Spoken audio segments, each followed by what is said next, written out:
Chicken কিমা দিয়ে খিচুড়ি বানানোর জন্য আমি এখানে 200 গ্রাম মটর সারা রাত ভিজিয়ে রেখেছিলাম।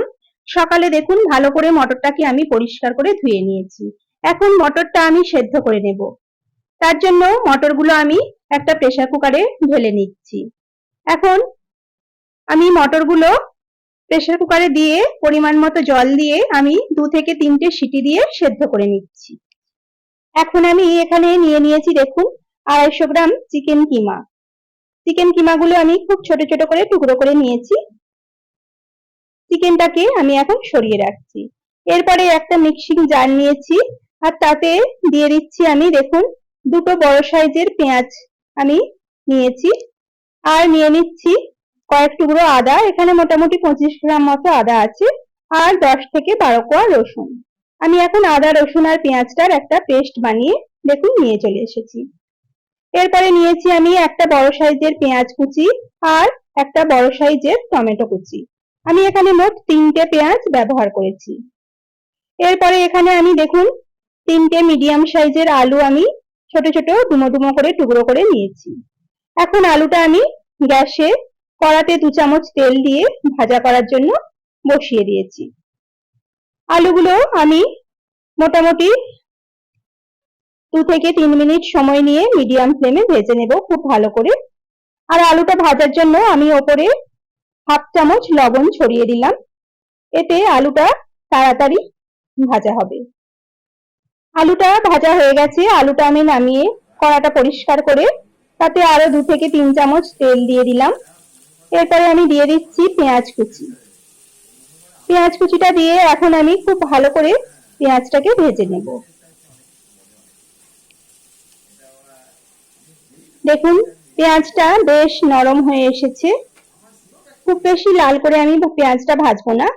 এখন দিয়ে দিচ্ছি আমি পেঁয়াজ আদা রসুনের পেস্ট, সেটা দিয়ে এখন খুব ভালো করে আমি কষাতে থাকবো।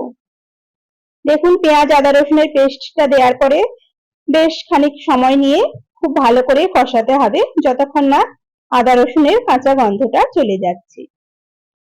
এখন আমি দিয়ে দিচ্ছি 2 থেকে 3টে কাঁচা লঙ্কা কুচি, দিয়ে আবারও আমি একটু পেঁয়াজের সঙ্গে মিশিয়ে নেব।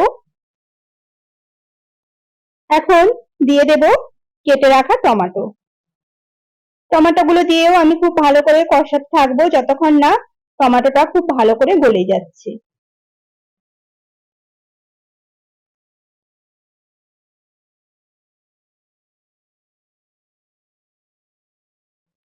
এখন দিয়ে দেব 1 থেকে 1.5 চামচ স্বাদ মতো লবণ। দেখুন আমি 1.5 চামচ লবণ দিয়ে দিলাম। আর দিয়ে দেব 1/2 চামচ হলুদ গুঁড়ো, সামান্য একটু লাল লঙ্কার গুঁড়ো, 1/2 চামচ কাশ্মীরি লঙ্কার গুঁড়ো আর বাটিটা ধুয়ে সামান্য অল্প একটু জল দিলাম।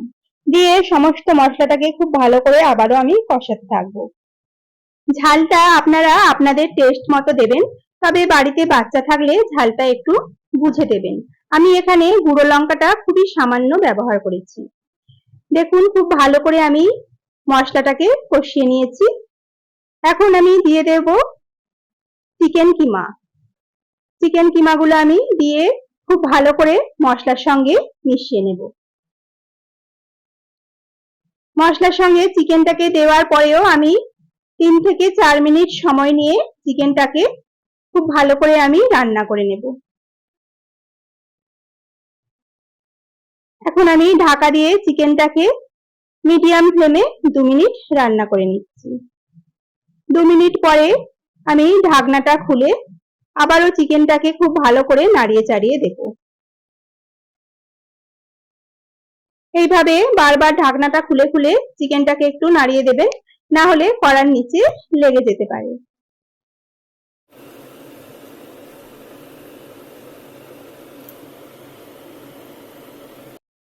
চিকেনটাকে কিছুক্ষণ কষিয়ে নেওয়ার পরে আমি চিকেনটাকে আবারও ঢাকা দিয়ে মিডিয়াম টু লো ফ্লেমে আরো 1 মিনিট আমি রান্না করে নিচ্ছি।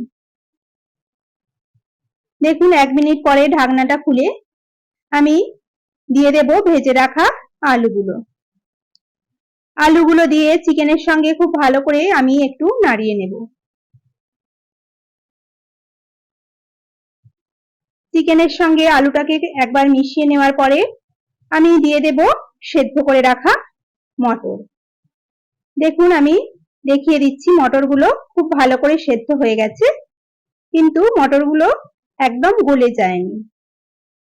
এইভাবে মটরটা সেদ্ধ করার সময় দুটো সিটি দিয়ে রেখে দেবেন। পরে একবার চেক করে যদি মনে হয় শক্ত আছে তাহলে আরো একটা কি দুটো সিটি দিয়ে নিতে পারেন।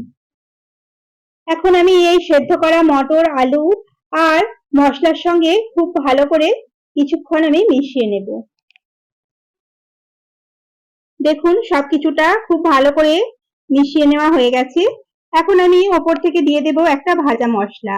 আমি এখানে ধনে, জিরে, তেজপাতা আর দুটো শুকনো লঙ্কা হালকা ভেজে গুঁড়ো করে নিয়েছি।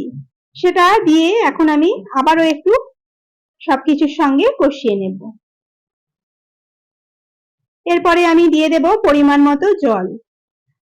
মটরটা তো ভালোই সেদ্ধ হয়ে গেছে, মোটামুটি এখানে আলুটা সেদ্ধ হওয়ার জন্য যতটুকু জলের প্রয়োজন আমি ততটাই জল দেব। এখানে আমি দেখুন মোটামুটি 2 কাপ থেকে 3 কাপ জল দিয়েছি।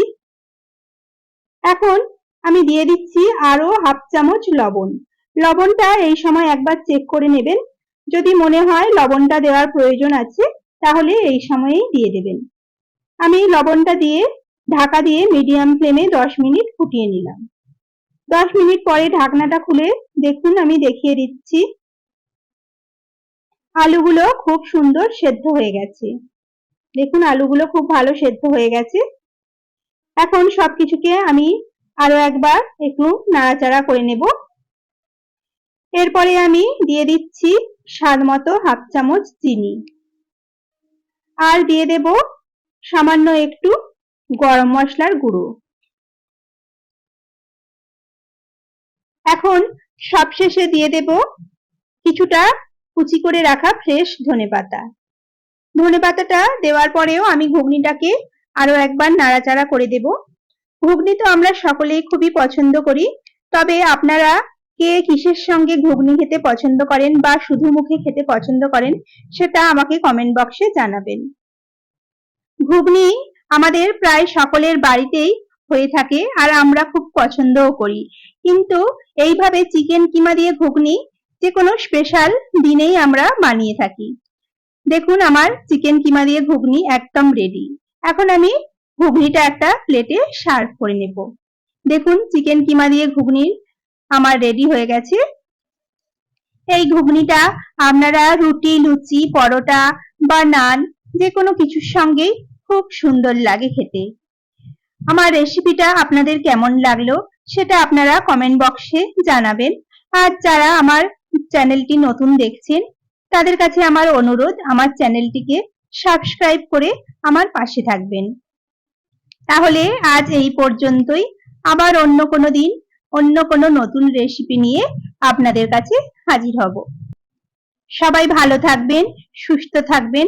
নমস্কার।